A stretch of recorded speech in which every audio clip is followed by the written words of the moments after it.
لو العميل شافك على فيسبوك ونسيك على جوجل فانت عندك مشكله في الفانل بتاعتك، وميزانيتك دي بتتسرب منك وانت مش واخد بالك. بس اكبر غلطه اي ماركتير تقليدي بيقع فيها هو ان هو بيتعامل مع كل منصه ان هي جزيره لوحدها. يعني بيتعامل مع اعلانات فيسبوك دي وبوستات انستجرام وفيديوهات تيك توك وشويه حاجات على لينكد ان كل واحد شغال في اتجاه، وان كل بلاتفورم ليها عميل مختلف، فالعميل بيتشتت. اومني تشانل مش معناها ان انت موجود في كل حته.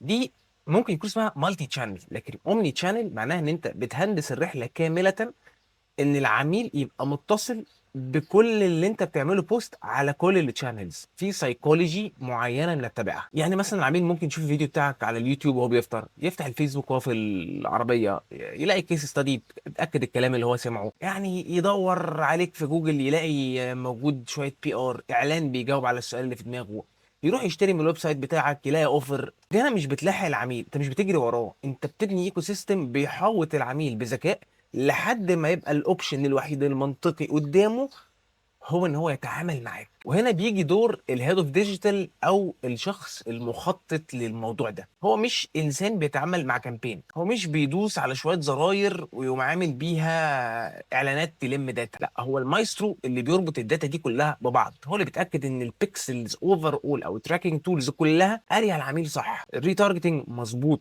مش مجرد اعلان بيجري ورا الكلاينت وهو يلا سبلمنتري كونتنت ومشي الدنيا. لو العميل ابتدى ان هو ياخد ستيبس في البيرشيزنج بس ما خلصهاش، لازم نفهم ليه بعت رساله الواتساب او الايميل وما كملش. دي بقى الهندسه الرقميه اللي بتفرق براند كبير بجد عن براند عايش عشان الدنيا بتمشي، يعني الحمد لله دينا بنبيع. بطل تبني جزر منعزله، ابني نظام بيحاوط العميل 360 degrees. و360 ديجريز مش معناها ان انا لازم انزل ايفنتات ولازم اشتغل على التي في واخد بيلبوردز. فلو انت صاحب بيزنس ومحتاج ان انت تقفل الفانل بتاعتك بشكل مظبوط، او انت ماركتير حابب انك تنقل مستوى شغلك للليفل التاني، فالفيديو ده هو بدايتك. قول لي بقى في الكومنت ايه اكتر منصة بتحس ان انت تايه فيها، بتحس انت مش فاهم هو انا المفروض اعمل ايه.